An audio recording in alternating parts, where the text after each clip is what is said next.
Hello, welcome to Frank's School. We're going to finish Pioneers of Pioneers today. This is episode 6 of the Story of English.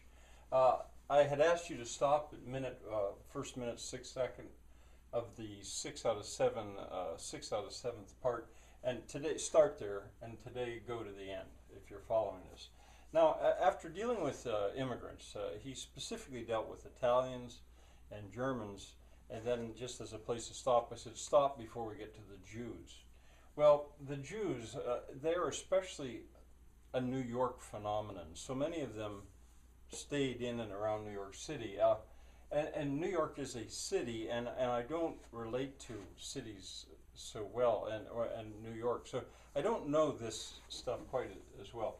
But anyway, their language is called Yiddish. It's really a form of German.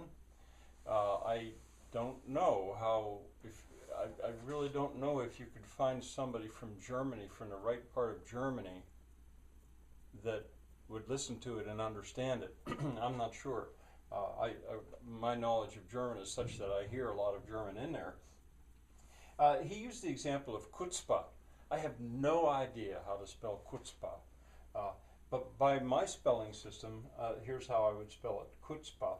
That's what it could be, chutzpah, chutzpah, is what I hear. But then he also goes on to say that sound at the beginning is distinct. Chutzpah, sort of chutzpah, like that. And you don't need that. I don't need that when I write English. I sort of do for German, and Swiss German, absolutely. I think this is the symbol that I usually use for that, if I were listening more closely. But in any case, he gives a lot of words, and the spelling is awkward for me because I don't use them and I don't know them that well, but I've heard most of them. He just like the Jews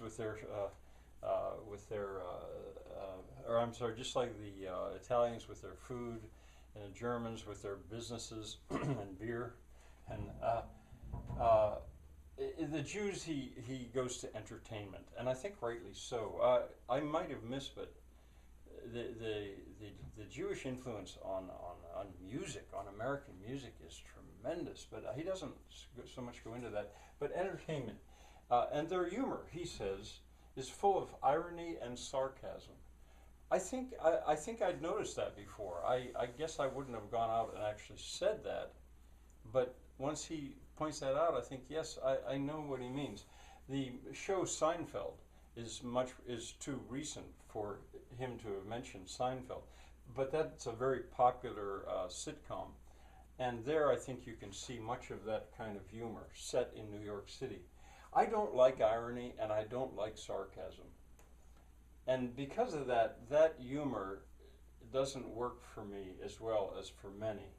But I was interested to hear him point that out. Then he leaves the subject of the immigrants and goes to World War I. The doughboys, they were called, the doughboys, the Americans that went over to fight in World War I. And he refers to it as the Great War. At first, it seemed to be the war to end all wars. Of course, then along came World War II. And I think now, I certainly think of the two wars together as one phenomenon, but anyway, it was huge. He mentions H.L. Mencken and his book, The American Language. Now, I think that's the kind of book that no normal people would not read, but linguists would, sure. I had heard of Mencken. I had heard of him. And then Alistair Cook also, he's the one who sort of interprets Mencken for us, and I certainly heard of him.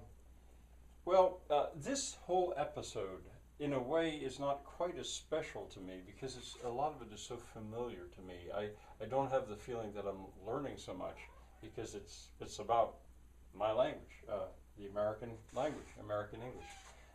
But I hope you've enjoyed it. I hope you've stuck with it. And next week, we'll go on to episode 7. Bye for now.